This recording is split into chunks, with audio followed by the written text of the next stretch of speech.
Ben, disons, c'est un livre qui parle de deux choses d'inégale importance. L'une qui est la naissance du christianisme et l'autre qui est mes relations personnelles, mes raisons personnelles de raconter cette histoire.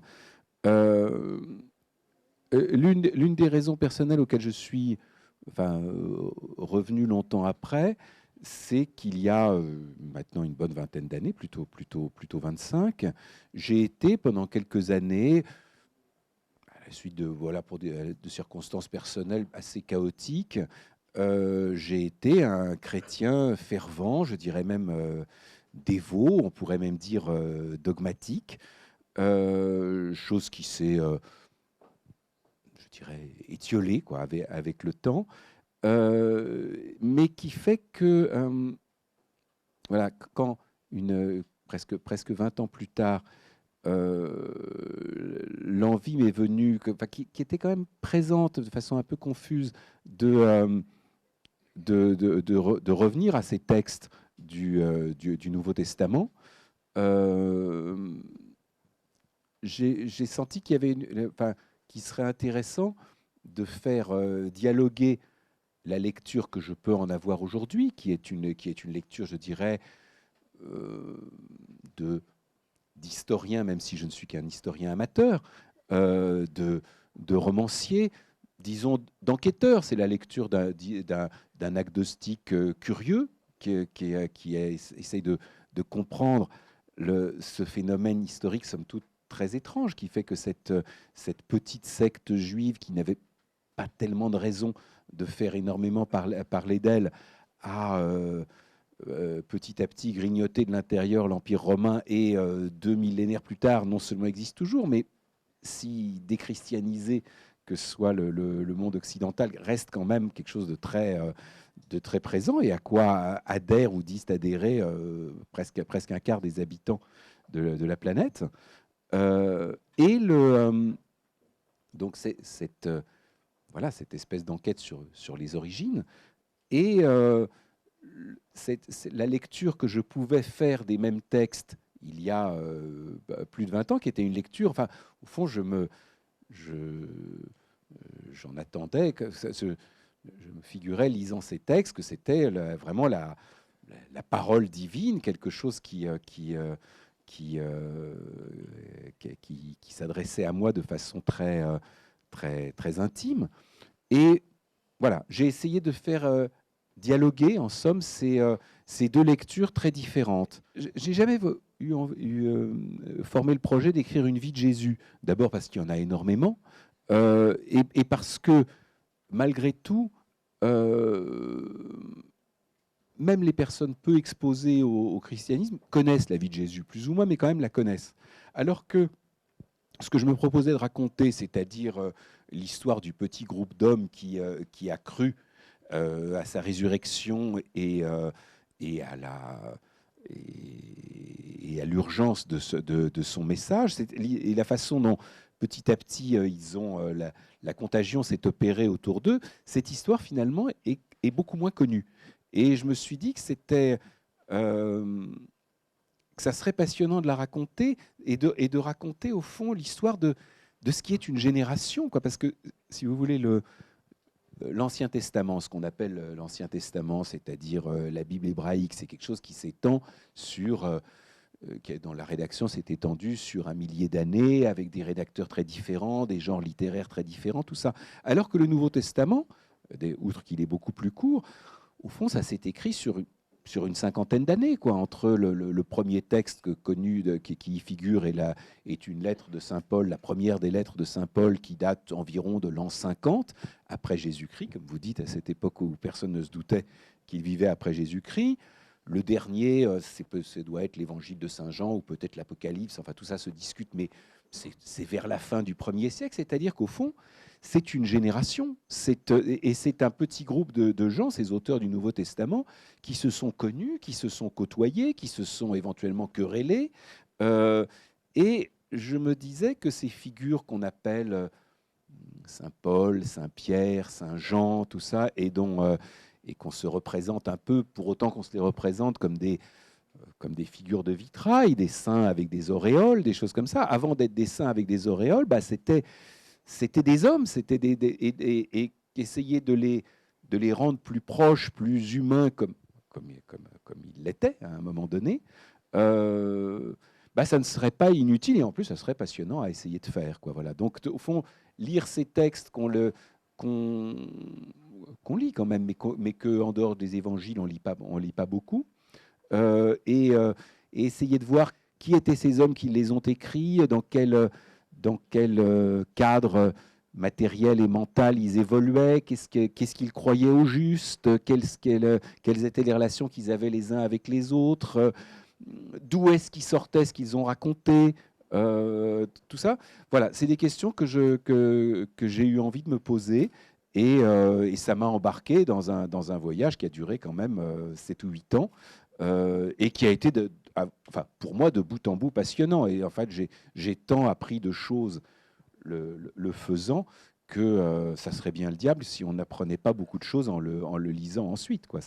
En fait, je parle de cette série, Les Revenants, à laquelle j'ai collaboré il y a quelques années. Mais le point de départ contemporain était en fait, c'était aussi une histoire de série télévisée que je n'ai pas finalement gardé dans le livre pour n'être pas redondant, parce que je n'allais pas raconter 50 histoires de séries télévisées. Mais le point de départ, c'est qu'il y a 7 ou 8 ans, la même chaîne de télévision, Canal+, m'avait proposé de collaborer à une série qui était sur des histoires de gangsters, sur le grand gangster, sur le grand banditisme français après la guerre. Et bon, je me suis vite aperçu que c'était quelque chose voilà, c'était pas dans mes cordes, j'y connais pas grand-chose, j'y comprends pas grand-chose aux histoires de gangsters. Donc j'ai décliné à regret, parce que c'était très excitant, l'idée de participer à une série. C'était au fond le moment, je pense que certains d'entre vous se le rappellent peut-être dans leur propre vie, où au fond, tout le monde s'est mis à se passionner pour les séries télévisées, quoi. Avant, c'était une opinion un petit peu hardie et paradoxale, que c'était voilà, une forme très noble et très importante de fiction aujourd'hui. Et puis tout à coup, tout le monde, ce qui était encore une fois une opinion un peu paradoxale, est devenu une sorte de lieu commun culturel, et en même temps de vérité d'ailleurs. Et, euh, et donc, comme tout le monde, je commençais à aimer les séries, à regarder des séries comme Six Feet Under, ou en l'occurrence, il y en avait une qui m'avait beaucoup marqué, qui s'appelait Deadwood, qui était une série sur une espèce qui se passait dans une sorte de western très réaliste, qui se passait dans une petite ville du Klondike, au temps de la ruée vers l'or. Et je m'étais dit, alors les gens de Canal+, quand j'avais dit que bah non, je ne me voyais pas faire ça, m'avaient dit, bah, si vous avez une autre idée, parlez-nous-en. Et je m'étais dit tout à coup qu'avec le souvenir de ces lectures antérieures comme ça, qu'une bonne idée de série, ça serait de raconter, que le cadre pourrait être une de ces premières communautés chrétiennes autour de cette figure très charismatique, très mystérieuse, pas entièrement sympathique de l'apôtre Paul. Et j'avais commencé en me disant, bah, je vais peut-être leur proposer ça. Et je m'étais dit que j'allais écrire ce que dans le jargon de l'audiovisuel, on appelle une Bible, de façon assez marrante, c'est-à-dire une espèce de document de 20 ou 30 pages dans lequel on dit bah, ce qu'on verra dans la série, quels en sont les enjeux narratifs, les principaux personnages, tout ça. Et pour écrire cette Bible, bah, en fait, je me suis replongé dans les récits du Nouveau Testament qui sont, en fait, qui racontent cette période, qui ne sont pas les évangiles, lesquels ont d'ailleurs été écrits plus tard, mais les lettres de Saint Paul, qui sont au fond des documents des documents bruts, très directs, très fiables, puisque ces lettres sont pour la plupart admises comme authentiques. Enfin, c'est vraiment Paul qui les a écrits. On voit qui c'était, comment il s'exprimait. Enfin, on a autant finalement Jésus est une figure assez mystérieuse et évasive, puisque voilà, on en sait ce que les évangélistes ont écrit 40 ou 50 ans plus tard. Autant Paul, on a un accès direct à ce qu'il était, à ce qu'il pensait, à la façon dont il s'exprimait. Donc j'ai pris d'un côté les lettres de Paul, de l'autre côté un livre qu'on lit peu finalement, qui s'appelle Les Actes des Apôtres, et qui est au fond la seconde partie d'une sorte de récit historique en 2 volumes attribué à un certain Luc, qui était un compagnon de Paul.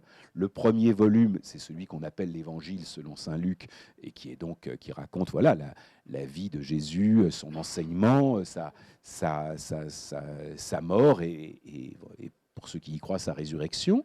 Et la seconde partie raconte, les Actes des Apôtres donc, raconte justement ce qui est arrivé au petit groupe de gens qui ont cru à cette résurrection. Et la figure principale de ces Actes des Apôtres est donc Paul. Donc, si vous voulez, si on met l'un à côté de l'autre les lettres de Paul et les Actes des Apôtres, on a, en plus ça se contredit un peu, ce qui est toujours piquant, intéressant, on a toujours des choses à trouver quoi, dans ces contradictions-là. C'était la bonne, ça me paraissait, là, voilà, ce sont les documents essentiels de base qui permettent de raconter cette histoire. Donc j'ai commencé à travailler sur ces documents, à les lire très attentivement, à chercher la petite bête, à chercher les endroits où j'avais l'impression qu'il y avait soit que ça se contredisait, soit qu'il y avait du récit possible, de la dramatisation. Et puis il y a eu un moment où je me suis dit que ça me passionnait tellement que c'était pas une bonne idée d'essayer de faire une série, parce qu'une série, on a 50 personnes sur le dos qui vous disent ce qu'il faut faire, qui se contredisent entre elles, tout ça. Et j'avais trop envie de le faire pour ne pas avoir envie d'être seul maître à bord. Et c'est ainsi qu'a commencé ce livre, mais de façon très, très tâtonnante, quoi. Voilà. À un moment, je m'étais dit, comme dans cette période très dévote, que je me suis adonné comme à une espèce de mélange de journal et d'exercice spirituel, à un commentaire de l'évangile de Saint Jean, à raison d'à peu près un verset par jour. Donc ça m'a quand même pris quelques années. Et en effet, j'avais dans un coin un carton contenant 18 cahiers qui gardaient trace de cette lecture-là, qui était une lecture...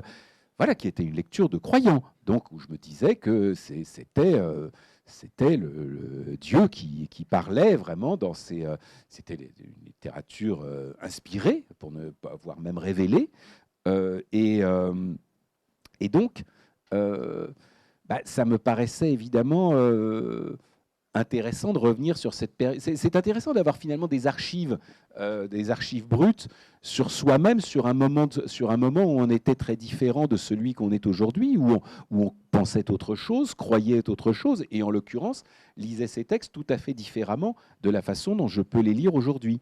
D'où, à ce moment-là, effectivement, l'idée de revenir sur cette période. Je dirais, je ne l'aurais certainement pas fait si ce n'était pas en dehors du projet de ce livre, parce que je ne pense pas que la crise religieuse d'Emmanuel Carrère et tout soit en soi un sujet d'un si immense intérêt. Mais une fois engagé dans ce livre-là, ce contrepoint-là, cette lecture-là, me paraissait intéressante à évoquer. Donc j'ai été amené à reconstituer un peu ces années lointaines et à essayer de faire revivre celui que j'étais à ce moment-là. Mais justement, le fait d'avoir eu cette période, d'avoir été habité par la foi pendant ces 3 ans, quel impact est-ce que ça a eu sur votre cheminement dans l'écriture de ce livre? Et est-ce que sans cette période, vous auriez pu écrire ce livre, ou en tout cas, est-ce que vous l'auriez écrit de la même façon, avec cette même posture, où vous allez à la lisière de la foi, mais sans y être? Comment est-ce De que la ça... même façon, sans doute pas. Il y a un auteur que je cite beaucoup dans ce livre, à qui je rends hommage parce que je l'ai beaucoup utilisé, il m'a beaucoup accompagné, qui est Ernest Renan, qui était donc un grand breton, ici d'ailleurs, et dont la vie de Jésus a eu, vers la fin du 19e siècle, un immense retentissement, qui a d'ailleurs provoqué un très très grand scandale, parce que voilà, c'était une lecture rationaliste de la vie de Jésus. C'est un livre très, très, très passionnant, remarquable, mais il y a plus passionnant et remarquable, c'est la suite, parce que la vie de Jésus voilà, est le premier volume. En fait, il y en a 6 derrière qui forment une histoire des origines du christianisme, qui vont jusqu'à la fin du IIe siècle et qui sont vraiment un travail d'historien que je trouve exceptionnel. Je trouve qu'on gagne toujours à le lire aujourd'hui. C'est une lecture passionnante et je trouve d'une honnêteté intellectuelle absolument remarquable. Et Renan disait que la meilleure position pour écrire l'histoire d'une religion, et particulièrement l'histoire des origines d'une religion, c'était d'y avoir cru et de ne plus y croire. C'était tout à fait le cas de Renan, qui avait commencé par être séminariste, qui était voué à être prêtre, et qui ayant dont la foi a vacillé, et qui donc a jugé plus honnête de renoncer à être prêtre, qui est devenu le très grand savant qu'il est devenu, et qui donc a écrit ses livres d'un point de vue rationaliste. Et au fond, à ma plus petite échelle, j'étais un peu dans la même position que Renan, c'est-à-dire celle de quelqu'un qui, à un moment, a été vraiment un croyant, qui ne l'est plus, et qui d'ailleurs, comme Renan, contrairement à ce qu'ont pu dire beaucoup de ses ennemis, garde un rapport assez intime et très amical avec le christianisme, qui n'est pas, encore une fois, qui n'est pas celui d'un croyant, mais qui est celui d'un ami, de quelqu'un pour qui c'est vraiment, qui n'est pas du tout, vous voyez, dans une position de polémique et militante, disant tout ça, tout ça n'est qu'illusion et opium du peuple. Et ma position n'est absolument pas non plus celle-là. C'est une position très respectueuse et amicale à l'égard du christianisme, sans être pour autant la position d'un croyant. Et d'ailleurs, une des choses qui me touche, c'est que il me semble que l'accueil qu'a reçu le livre témoigne que les lecteurs ont compris ça, et que les gens, des lecteurs qui rentrent font par les deux portes opposées, quoi, que les croyants ou incroyants, au fond, chacun de son côté se rapproche de cette frontière en le lisant. Et là, c'est vraiment une des choses qui m'a touché et rendu heureux dans la réception de ce livre. Au fond, la pédagogie est quelque chose qui ne passe pas pour une vertu littéraire très noble. Enfin, ça passe pour quelque chose de très subalterne. Mais je me suis aperçu, pour ma part, que j'aimais beaucoup ça, et comme toujours, quand on aime quelque chose, généralement, on le fait bien. Et je me suis aperçu que j'aimais faire. Je m'en suis aperçu ayant écrit un livre il y a quelques années qui s'appelait D'autres vies que la mienne. L'un des personnages de ce livre deux des personnages de ce livre, mais l'une était morte, l'autre était en vie, étaient tous les deux des juges qui étaient spécialisés dans les questions de surendettement, de droit de la consommation, des choses comme ça. Questions auxquelles je ne connaissais rien du tout. Et il n'était pas... je n'ai jamais envisagé de dire, voilà, mon personnage est juge, et je dis juste qu'il est juge. Vous savez, comme quelquefois dans les films ou dans les livres, on mentionne la profession de quelqu'un, comme c'est purement une espèce d'indice de sa sociologique. Voilà, ça donne une idée de sa classe sociale, de son niveau de revenu, de son mode de vie, de choses comme ça. Mais là, on dit que les gens sont avocats, des choses comme ça. Donc voilà, on a une vague idée d'où ils se trouvent dans la société. Là, c'était absolument central à ce que j'avais à raconter, cette histoire, cette espèce de combat qu'ont mené ces juges sur des questions a priori très très techniques, mais qui quand même ont une importance sociale considérable de surendettement. Et de ce fait, je me suis trouvé, alors effectivement, guidé, même pas un peu, beaucoup guidé par mon personnage, le juge Étienne Rigal, qui est devenu un ami très cher. Il m'a vraiment guidé dans les arcanes du droit de la consommation, tout ça. J'y comprenais rien à la base, mais je me suis aperçu d'une part que ça m'intéressait de comprendre, et que ça m'intéressait encore plus d'essayer de le faire comprendre au lecteur. Et c'est devenu une espèce de... C'est un petit défi pour un écrivain de se dire, je vais faire dans un livre qui est un livre romanesque destiné au grand public et pas du tout à des juristes, d'écrire 50 ou 60 pages sur le droit de la consommation qui ne dépare pas le livre et qui soit intéressante à lire. Donc c'est le genre de choses, c'est difficile, et en même temps c'est très excitant à faire. J'y ai pris beaucoup de plaisir, j'en ai même tiré une certaine fierté. Il y a une espèce de fierté artisanale comme ça, à se dire on est arrivé à rendre ça intéressant à des gens qui a priori n'y connaissent rien, pas davantage que moi quand j'ai commencé à m'y intéresser. Et je me suis aperçu que j'aimais ça, au fond, faire découvrir quelque chose, prendre le lecteur par la main, l'amener à découvrir quelque chose qu'il ne connaît pas du tout. Je l'ai refait dans le livre suivant que j'ai écrit, Limonov, qui en fait, chose que je n'avais jamais envisagé de faire, est en partie, c'était une sorte de roman picaresque sur un personnage à la fois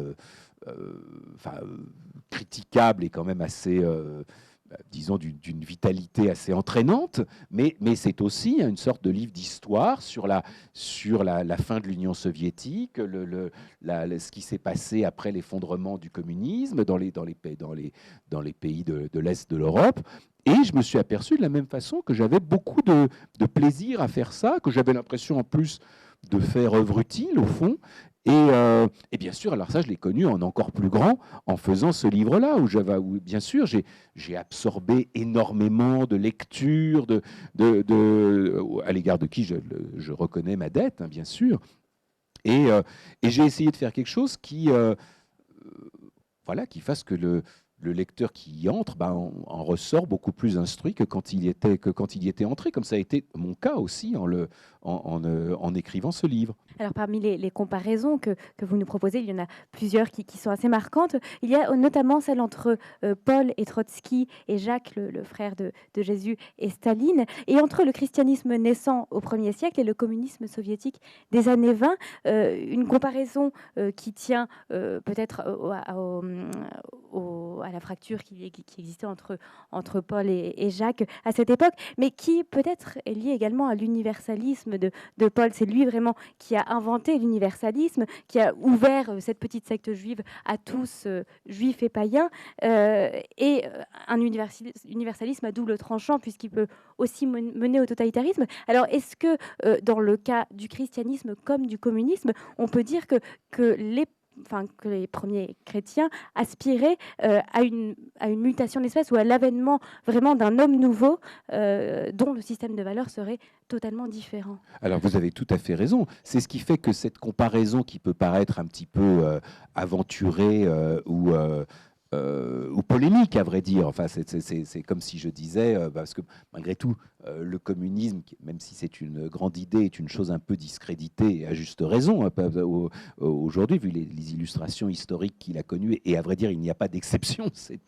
Donc, mais donc ça peut paraître un peu polémique et de rapprocher le christianisme naissant du communisme naissant, mais tout de même, comme vous le dites, il y a une chose commune qui était que les deux visaient quand même à l'avènement d'un homme nouveau, d'une espèce de mutation de l'humanité, ce qui n'est pas si fréquent dans l'histoire. Enfin, et par ailleurs, il y a aussi eu des querelles de personnes, de chapelles, de choses comme ça, qui sont aussi politiques.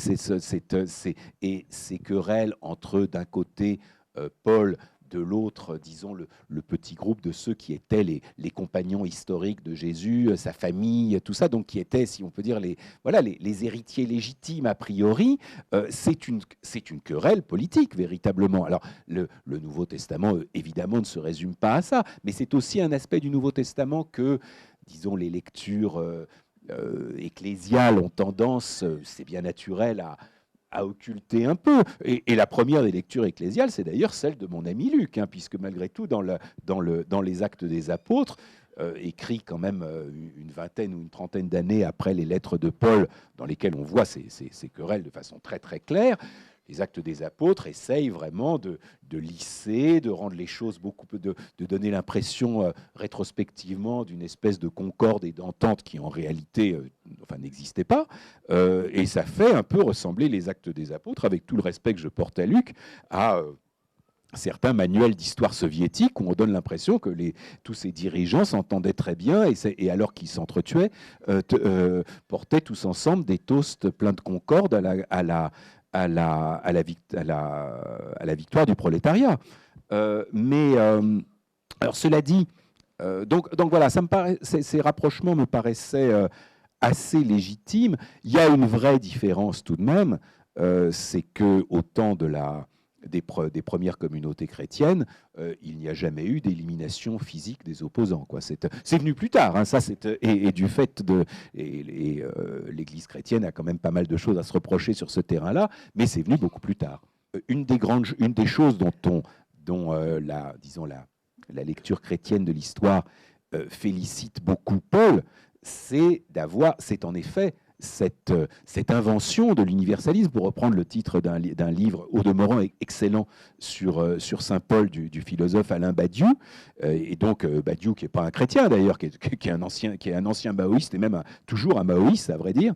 Il trouve que c'est formidable de la part de Paul d'avoir inventé l'universalisme. Et c'est vrai, c'est vrai d'abord qu'il l'a inventé parce qu'en effet, c'était une notion très étrangère à l'Antiquité qui était, au fond, l'Antiquité gréco-romaine était très relativiste, admettait très volontiers qu'il pouvait y avoir autant de religions que de peuples ou de gens, et que, au fond, les dieux des uns et des autres étaient plus ou moins les mêmes sous des noms différents, qu'il n'y en avait pas que l'idée qui était l'idée du judaïsme, qu'il y avait un vrai Dieu et que les autres étaient des faux. C'était une idée très très étrangère au monde gréco-romain.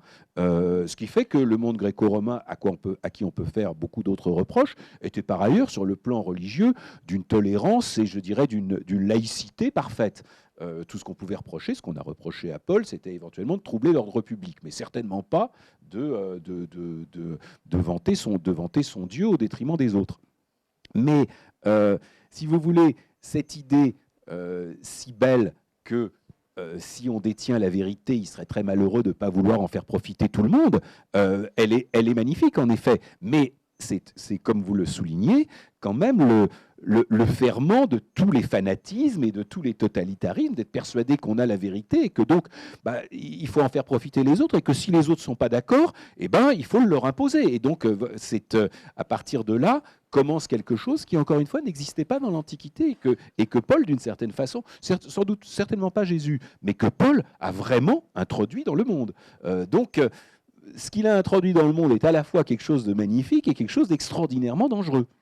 Alors, comme je vous disais, je suis parti de ce récit des Actes des Apôtres. Je me suis dit que l'auteur de ce récit, c'était Luc, qui est aussi l'auteur d'un évangile. Donc, par ailleurs, c'était un compagnon de Paul. C'est quelqu'un qui a essayé à un moment ensuite de faire une de ces 4 vies de Jésus sur lesquelles repose notre connaissance de ce personnage. Donc, à un moment, je me suis dit que ce Luc, qui est un personnage dont on ne sait rien, je veux dire, qui est mentionné dans 2 ou 3 lettres de Paul, où il l'évoque aussi, où il dit qu'il était médecin. Donc voilà, qu'est-ce qu'on sait de lui? Qu'il était médecin, qu'il était compagnon de Paul, qu'il a écrit ces 2 livres. Donc c'est pas beaucoup, mais ça suffisait d'abord pour en faire un personnage qui avait traversé suffisamment de moments, d'époques et de lieux pour, disons, que ce soit un bon fil conducteur pour raconter l'histoire, quoi. On pouvait le suivre et aller dans pas mal d'endroits. Et d'autre part, c'était... là, il y avait au fond quelque chose qui était assez satisfaisant et enfin tentant du point de vue romanesque. C'est le couple de Paul et de Luc qui est un bon attelage, si vous voulez, au sens de Don Quichotte et Sancho Panza, ou de Sherlock Holmes et le docteur Watson. Vous voyez une figure très haute, d'un très grand relief, très accusé, très extrême, très comme Paul, qui est peut-être pas un personnage sympathique, mais qui est un très grand personnage, et Luc, qui est un personnage un peu plus en retrait, qui est un chroniqueur, qui est un type beaucoup plus raisonnable, pondéré, humain, tel qu'il a. Alors là, je ne fais pas qu'imaginer, au fond, parce que comme on a ces 2 livres de lui, à partir de ces 2 livres, on peut tout de même inférer un personnage, à partir d'un tempérament d'écrivain. Et il y a aussi que Luc, d'une part, est le seul des évangélistes à se vouloir et à se présenter comme une sorte d'historien. Le prologue de Luc est très clair là-dessus. Enfin, il dit qu'il a fait une enquête. Il dit aussi qu'il s'adresse au fond à un lecteur païen de bonne volonté, ce que lui-même était aussi. Au fond, c'est aussi c'est le seul goy de l'histoire. Enfin, c'est une histoire juive, le Nouveau Testament quand même. Et lui est le seul qui vienne de l'extérieur, donc qui est le souci aussi de s'adresser à des gens comme lui qui ne sont pas qui arrivent à ça avec curiosité de l'extérieur, et donc il se propose d'assouvir leur curiosité, de leur raconter l'histoire, d'enquêter. Et je me suis dit, puisqu'il dit qu'il avait fait une enquête, essayons d'imaginer ce qu'a pu être cette enquête. Au fond, il a pu se trouver en Palestine, enfin en Judée à ce moment-là, dans les années 60 de ce premier siècle, c'est-à-dire une vingtaine d'années, 25 ans après les événements qu'il rapporte, après la mort de Jésus. Donc il est tout à fait plausible qu'il ait, comme il le dit, rencontré des témoins, qu'il les ait interrogés, qu'il ait réellement fait une enquête au sens où un journaliste ou un historien, disons, de l'histoire récente, fait un travail d'enquête. Et donc, au fond, je me suis un peu glissé dans ses pas et j'ai essayé d'imaginer l'enquête que lui-même a faite 20 ans après euh, et au fond de calquer dessus l'enquête que je faisais moi-même, non pas 20 mais 2000 ans après.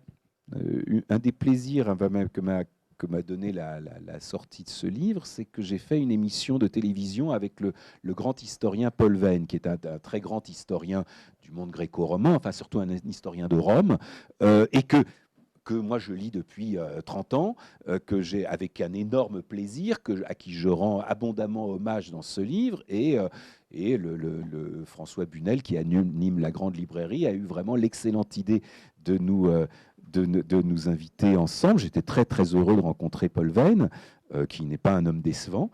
Et Paul Venn, dans un livre assez récent qu'il a écrit sur voilà, sur le moment où notre monde est devenu chrétien, c'est-à-dire sur la conversion de Constantin, il dit un truc, avec d'ailleurs ce sens et ce goût de l'anachronisme qui fait que je me suis senti très autorisé par son exemple.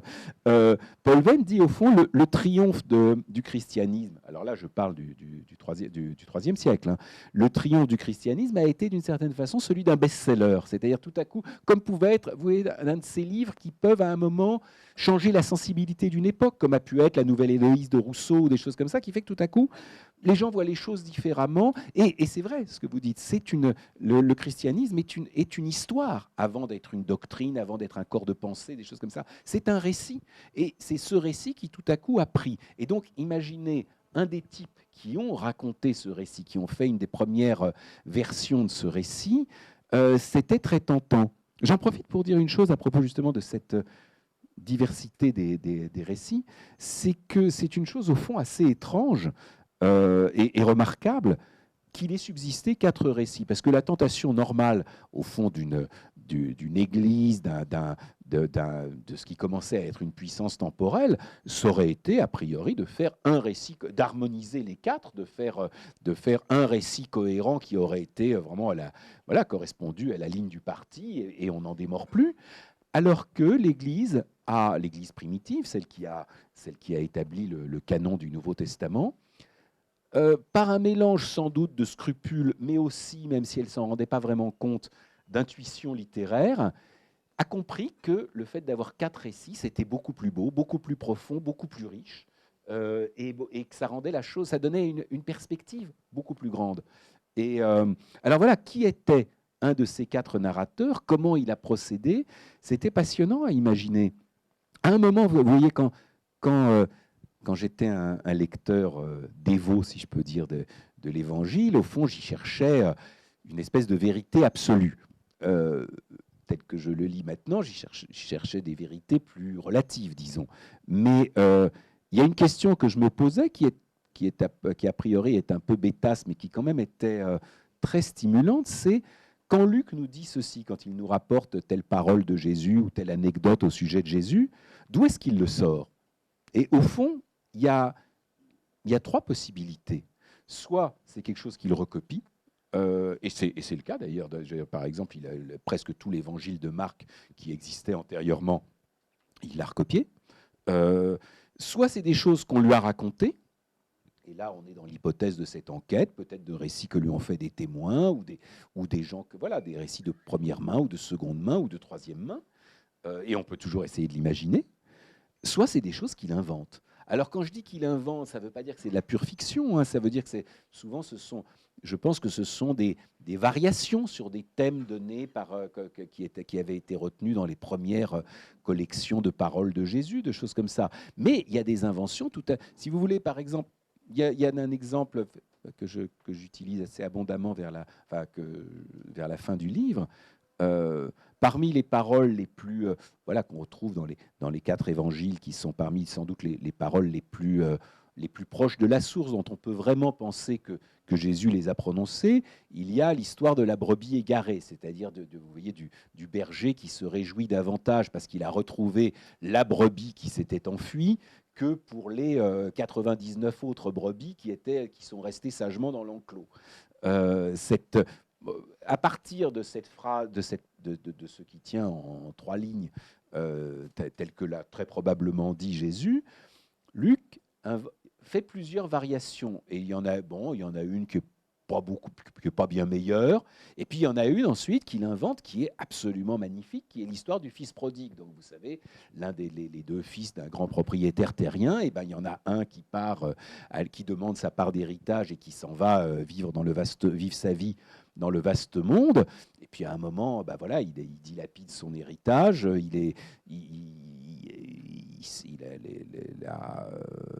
Voilà, il n'a plus rien. Il garde les cochons et il regarde avec envie la pâtée des cochons. Donc il se dit qu'il va retourner au domaine de son père où le moine journalier est plutôt mieux nourri que lui. Il y retourne en se disant je vais me faire engueuler, enfin tout le monde va me dire je te l'avais bien dit. Or, pas du tout. Qu'est-ce qui se passe? Le père l'accueille en le prenant dans ses bras. Il a à peine le temps de dire ce qu'il avait prévu de dire. Ah, je ne suis plus pas digne d'être appelé ton fils, tout ça. Le père donne un grand banquet, qu'on tue le veau gras, selon l'expression consacrée. Tout le monde se réjouit. Et ensuite, l'autre, son frère, qui lui était resté tranquillement à la maison, lui rentre des champs, on l'a même pas songé à l'inviter à la fête, et entend les rires, la musique, tout ça. Il se demande ce qui se passe, et quand il le comprend, il est furieux, il est légitimement furieux en disant mais moi je suis resté, j'ai fait tout ce qu'on me demandait, j'ai tout bien fait, et pour moi personne ne fait ce toi. Et bon, d'ailleurs le père n'a pas grand-chose de très très convaincant à répondre à ça, mais il y a quelque chose qui est vous voyez, qui est comme si Luc, cette histoire tient en 25 lignes, je dirais. Ces 25 lignes sont alors là, une pure splendeur de littérature. C'est une chose à la fois limpide et totalement mystérieuse, enfin, où on a l'impression que quelque chose d'essentiel sur la condition humaine nous est dit là-dedans. Et c'est quelque chose, alors là, qui est vraiment, je pense, une création littéraire de Luc, qui m'inspire une très très grande admiration. C'est un exemple, vous voyez, de ces développements de cette façon. C'est pas des choses voilà, c'est pas du purement de son cru, mais ce sont des variations qui lui sont propres et qui tournent tout autour justement à la fois d'une idée de miséricorde infinie et aussi, il faut bien le dire, d'injustice. Enfin, il y a quelque chose qui peut, selon la morale traditionnelle, la morale ce qu'on n'appelait pas encore la morale bourgeoise, mais qui est quand même la morale bourgeoise, c'est très perturbant. Et beaucoup de ces variations de Luc sur les paroles de Jésus tournent autour de ces thèmes-là, qui m'intéressaient énormément. Et j'essayais d'imaginer, encore une fois, qui était le bonhomme qui a développé ça, et qui me paraît, même si c'est pas un crédit qu'on lui fait énormément, mais un considérable écrivain. Et c'est, oui, comme vous dites, le christianisme est d'une certaine façon un triomphe de la littérature, oui. Oui, Paul Venn a écrit un livre qui s'appelle « Les Grecs ont-ils cru à leur mythe ?» Et moi, je voudrais bien savoir si vous croyez à ce que vous avez imaginé, ou dans quelle mesure on peut croire à ce que vous avez imaginé. Par exemple, quand vous imaginez que Luc, je crois, reçoit de Philippe à Césarée, me semble, le rouleau de la source, ça m'a beaucoup intéressé, mais bon, faut-il y croire? Dans quelle mesure faut-il y croire? Et c'est vraiment dommage si on ne peut pas y croire, quoi. Voilà. Ah ben, je ne le garantis nullement, hein, je le présente vraiment comme une hypothèse romanesque. Oui, je sais. Non, on ne peut pas le savoir. Ça, on ne peut pas le savoir du tout. Le savoir, non, mais y croire. Ah, écoutez, non. Ce qui semble probable, c'est que ce que vous appelez, ce que l'exégèse allemande appelle la source, voilà, cette espèce de, disons, d'évangile d'avant les évangiles, qui est une espèce de collection de paroles de Jésus. Bon, textuellement, on ne peut pas avoir aucun doute sur le fait que Luc y a eu accès. Ça, oui, puisqu'il voilà, il y a un moment où tous ces documents, c'est même à partir de cela que c'est formé cette hypothèse philologique très, très solide. Donc, Luc a dû avoir accès à ce texte. Maintenant, par qui a-t-il eu accès? Mon hypothèse, c'est que c'est ce personnage Philippe. Disons, Renan établissait comme ça une gradation entre, dans les affirmations historiques, entre le certain, le plausible, le possible, le pas impossible et le carrément exclu. Là, il me semble qu'on est entre le plausible et le possible. Peut-être même dans le pas impossible. Disons, ça n'est pas du tout... C'est une hypothèse personnelle. Elle me paraît tout à fait plausible, elle me paraît soutenable. Maintenant, je n'ai rien d'autre pour l'étayer, si vous voulez. Simplement, ce que j'essaye de faire, aussi pour la gouverne du lecteur, si je peux dire, c'est faire très nettement la distinction, enfin de façon claire, entre les moments où je lui dis quelque chose qui est en gros ce sur quoi s'accorde la communauté des historiens, et les moments où je dis des choses qui sont... Voilà, une hypothèse personnelle qui n'engage que moi, quoi. Ça me paraît juste une question d'honnêteté vis-à-vis du lecteur qui sache à peu près à quoi s'en tenir, quoi. Voilà. Quand je dis quelque chose qui est vraiment avéré et quand je dis quelque chose qui est beaucoup plus aventureux. Oui, à ce propos, est-ce que le fait que vous fassiez de Luc un compagnon de Paul, est-ce que c'est pour vous une chose avérée? Parce que c'est contesté par beaucoup d'exégètes aussi aujourd'hui. Oh, écoute, vous trouvez que c'est contesté par beaucoup d'exégètes? Oui. Alors, oui, mais alors là, il y a aussi des modes en exégèse et en critique biblique. C'est un truc qu'on a toujours, en gros, dit. Oui. Évidemment, on doute de tout. Je veux dire, on peut dire, oui, bien sûr. On peut dire aussi, bien sûr, on peut dire aussi que Luc n'a pas... Ce qu'on peut dire, et ça se tient, hein, c'est que ni l'Évangile ni les actes n'ont été écrits par un certain Luc, que c'était des documents anonymes à qui, à un moment, une communauté a décidé de donner le nom d'un auteur, et on est allé piquer dans les lettres de Paul. Il y a un mec qui était mentionné vaguement qui s'appelait Luc, le médecin, tout ça, et on s'est dit qu'au fond, ce Luc ferait l'affaire. Oui, on peut imaginer, si vous voulez, on peut absolument douter de tout là-dessus. Oui. Maintenant, que Paul, que Luc, qui dans les Actes des Apôtres parle, voilà, il y a des passages de la même façon. Il y a dans les Actes des Apôtres des passages à la première personne. On peut dire que ces passages à la première personne n'émanent pas de celui qu'on a appelé Luc, mais sont des journaux qui ont été collés, tout ça.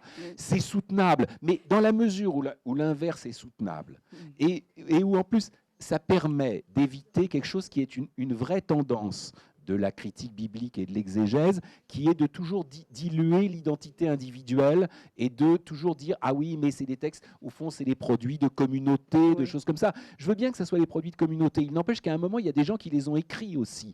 Et peut-être que je vais un peu vite en disant « Ah bah oui, le type qui l'a écrit, c'est Luc, puisqu'on dit que c'est Luc. » Mais au fond, c'est un peu comme la blague de dire les pièces de Shakespeare n'ont pas été écrites par Shakespeare, mais par un type qui portait le même nom.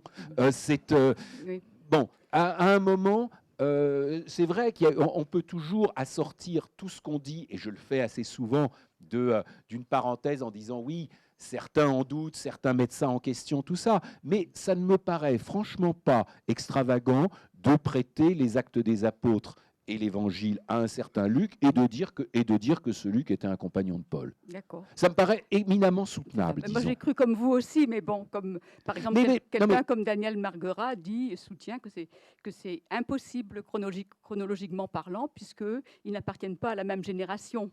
Hein, Luc appartient à la troisième génération de chrétiens, en fait. Ouais, moi, je vous dis, moi, j'ai cru comme vous et j'aimais bien le croire, mais si non, mais en plus, je l'ai lu. Non, mais je suis d'accord. Enfin, si vous voulez, on peut dire tout ça. C'est tout à fait soutenable. Je pense que l'inverse est soutenable aussi. Voilà. Et le fait est que j'ai tendance à choisir toujours l'hypothèse qui est la plus attrayante dramatiquement, qui permet le plus d'avoir des personnages. C'est vrai. C'est vrai que je ne pense pas avoir sacrifier le minimum de rigueur historique à ce désir de dramatisation, mais j'ai privilégié le désir de dramatisation. Ça, c'est vrai. Alors, justement, ce thème du royaume, qui est aussi appelé le royaume des cieux, le royaume de Dieu, mais quelquefois le royaume tout court. Il y a un truc ça cloche là un peu. Oui.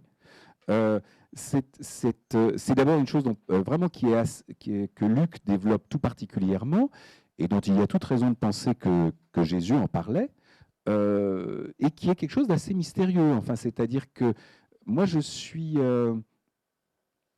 enclin à ne pas du tout le voir comme un au-delà ou une promesse d'au-delà, mais comme vous le disiez, comme vraiment une dimension sous-jacente, mais constamment présente de la réalité, quelque chose qui dit une sorte de réalité de la réalité et qui a pour particularité, effectivement, de prendre à contre-pied tout ce qu'on croit savoir de la réalité. Enfin, au fond, qui tourne autour de l'idée que tous, nous sommes, et naturellement, humainement, nous avons tous tendance à préférer être grand que petit, fort que faible, dominant plutôt que dominé.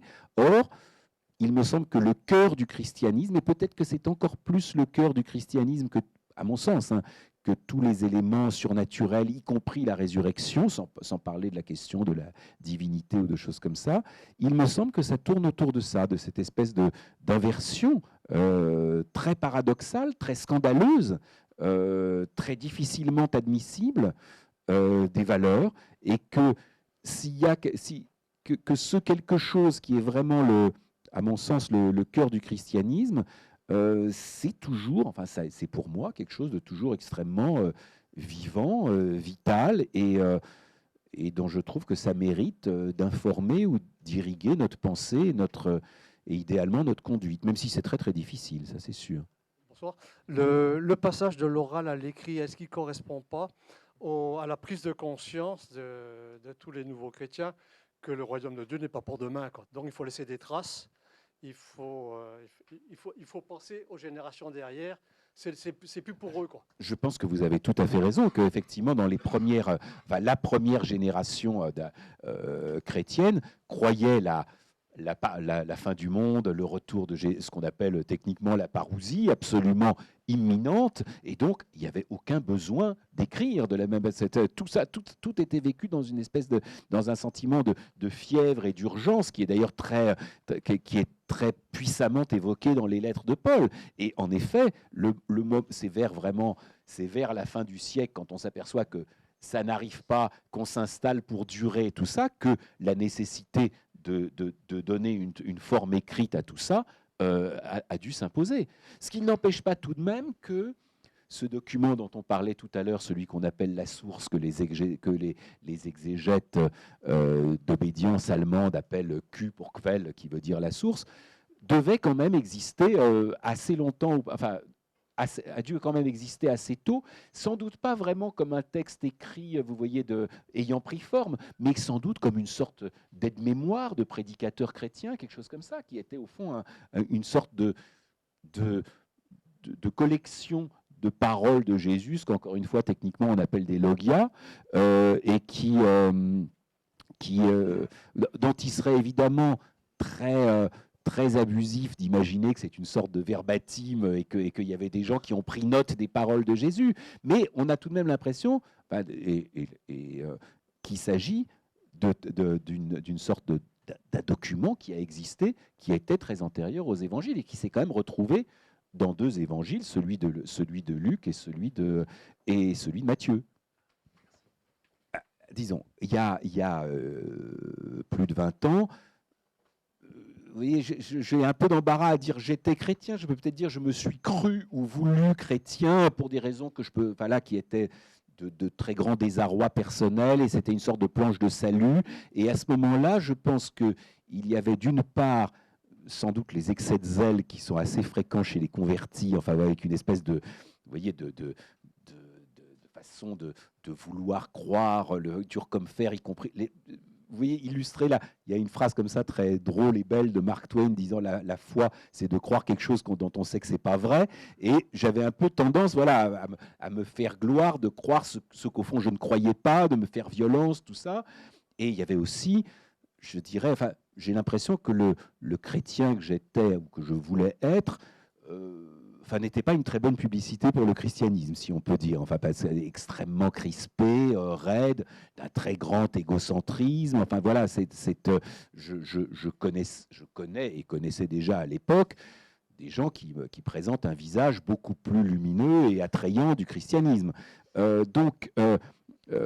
en même temps, j'étais forcé d'être honnête et d'essayer de peindre celui que j'étais à ce moment-là, dont j'ai l'impression que avec la meilleure volonté du monde, hein, et on fait avec ce qu'on est, avec ce qu'on a, tout ça, mais qui, me semble-t-il, en effet, passait vraiment à côté, sans doute, du royaume, de ce qui est. Et le fait est que, à la fin du livre, tout en étant dans une position agnostique, et même, je dirais, assez paisiblement agnostique, parce que ce n'est pas du tout, vous voyez, un dilemme ou un trouble de conscience pour moi, la proximité avec... Justement, je me suis dit, tiens, j'avais envie de ne pas terminer le livre sur quelque chose de purement historique, sur des histoires d'empereurs romains, de choses comme ça, même si je trouvais ça très intéressant. Et je me suis dit, au fond, essayons de montrer des chrétiens aujourd'hui.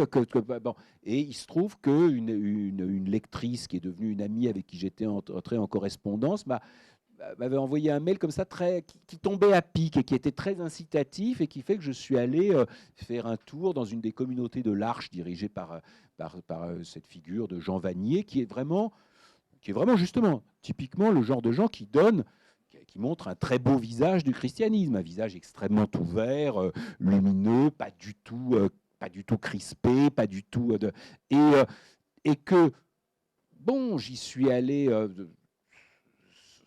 en n'ayant pas la moindre intention de revenir reconverti et ne suis pas du tout revenu reconverti, mais en ayant l'impression auprès de lui, auprès de ces gens-là, auprès en particulier d'une jeune fille trisomique qui se trouvait là et qui effectivement éclatait d'une espèce de joie très émouvante et très évidente. J'avais l'impression que s'il y avait quelque chose qui était le royaume et dont je n'avais parlé qu'en tournant autour et de façon un peu intellectuelle, j'y peux rien, je suis plutôt un intellectuel, tout ça, encore une fois, on fait avec ce qu'on a, on fait avec ce qu'on est. Mais que, voilà, tout à coup, je voyais quelque chose qui me faisait que j'avais l'impression de... Comment dire ? J'ai très souvent eu l'impression, écrivant ce livre, avec énormément d'enthousiasme, de passion et j'espère d'honnêteté, en même temps, d'être à côté de la plaque, quoi, de manquer l'essentiel. Et en même temps, on peut dire, si vous n'êtes pas du côté de la foi, vous manquez l'essentiel. C'est peut-être vrai. Mais j'espérais qu'il était possible d'avoir un tout petit peu le beurre et l'argent du beurre, c'est-à-dire sans être du côté de la foi, malgré tout, essayer d'en toucher quelque chose, quoi. Et là, j'avais l'impression que, même si je ne sais pas comment j'ai pu je l'ai formulé de mon mieux, le plus simplement possible, mais tout à coup, oui, d'apercevoir quelque chose, au fond, de très simple et de très... et que tout à la recherche historique, au désir de comprendre, d'être honnête et tout, j'avais peut-être un peu manqué, voilà, et qui, in extremis, tout de même, pouvait être un tout petit peu là, ou au moins indiqué, ou au moins désigné. Et une chose une chose qui était vraiment importante, malgré tout, et qui n'est peut-être pas si cohérent avec la position d'agnostique qui est la mienne, mais au fond, je ne revendique pas du tout la cohérence. Ça, alors là, vraiment, dans ce livre, je m'estime absolument autorisé à n'être pas cohérent. C'est que j'ai constamment eu le sentiment d'écrire quand même sur quelque chose de beaucoup plus grand que moi, sur quelque chose qui me dépassait considérablement. Donc, c'est pas toujours le cas, si vous voulez, si vous écrivez sur, je ne sais pas, Édouard Limonov, mais j'ai l'impression d'écrire sur quelqu'un de très différent de moi, mais que, bon, on est à échelle humaine, je suis un homme qui écrit sur un autre homme, on est dans la même dimension. Là, encore une fois, c'est peut-être pas très cohérent si on est un agnostique et que donc l'idée d'une dimension surnaturelle, c'est même pas quelque chose qu'on nie, mais quelque chose qu'on met de côté ou qui vous échappe. Malgré tout, j'avais l'impression qu'il y avait une dimension, que c'était quelque chose que je ne pouvais pas une seconde prétendre englober, mais qui m'englobait. Voilà, c'était quelque chose qui me comprenait plus que je ne pouvais prétendre le comprendre moi. J'ai vraiment conscience autant. D'abord, effectivement, je me suis permis de faire un portrait de Paul, tout ça, parce que au fond, encore une fois, on a des documents tout à fait vivants, fiables, immédiats, qui permettent de connaître Paul. On a un accès immédiat et direct à Paul. C'est pas le cas de Jésus. La figure de Jésus est beaucoup plus mystérieuse, beaucoup plus évasive, beaucoup plus dérobée, et je me suis aperçu qu'autant je pouvais faire vivre Paul, Luc, au prix certainement d'approximations historiques, d'hypothèses comme ça, mais d'une façon assez vivante et où j'avais l'impression que, voilà, que ça se tenait. Autant à chaque fois que j'approchais à la suite de Luc de la figure de Jésus, j'avais l'impression qu'il y avait comme une espèce de champ magnétique qui me repoussait. Mais véritablement, c'est-à-dire que alors, il y a une espèce à la fois de scrupules d'historien, parce qu'au fond, on connaît moins, si on est honnête, la figure de Jésus. Mais il y a aussi, c'est comme si... Alors encore une fois, c'est un des paradoxes, une des incohérences, c'est que même sans être croyant, malgré tout, il y avait comme une espèce de stupeur, de crainte et tremblement qui se manifestait quand j'approchais de cette figure, et qui fait que, au fond, il y a même eu un moment où je me disais, mais c'est drôle, dès que j'approche de la figure de Jésus, c'est comme si le livre, qui jusqu'à présent a une ligne narrative assez ferme, assez vivace, tout ça, tout à coup se perdait dans les sables, quoi, et que j'allais dans des impasses, je repartais à partir d'un autre endroit, et j'ai essayé à un moment de corriger ça, de me dire, bon, et puis à un moment, je me suis dit, c'est pas la peine d'essayer de le corriger. La vérité du livre, c'est ça, c'est qu'à un moment, devant la figure de Jésus, je reste quoi? Je reste à distance, je ne sais pas, je n'ose pas approcher davantage. Et il n'est pas impossible que ça soit quelque chose aussi de la vérité de cette figure, enfin, qu'on ne peut pas en approcher de si près, enfin, que c'est une figure qui peut aveugler autant qu'elle éclaire et illumine. Enfin, et donc j'ai préféré être fidèle à cette espèce de caractère tout à coup boiteux ou bancal du livre, au fait que le livre, à un moment, se met à plus très bien savoir où il va. Alors ensuite, on revient à Paul, aux empereurs romains, à tout ça, et là, ça avance bien, ça se raconte bien, tout ça. Mais dès qu'on approche de Jésus, ça se raconte pas bien. Ça se met à se perdre. Merci beaucoup. Merci beaucoup.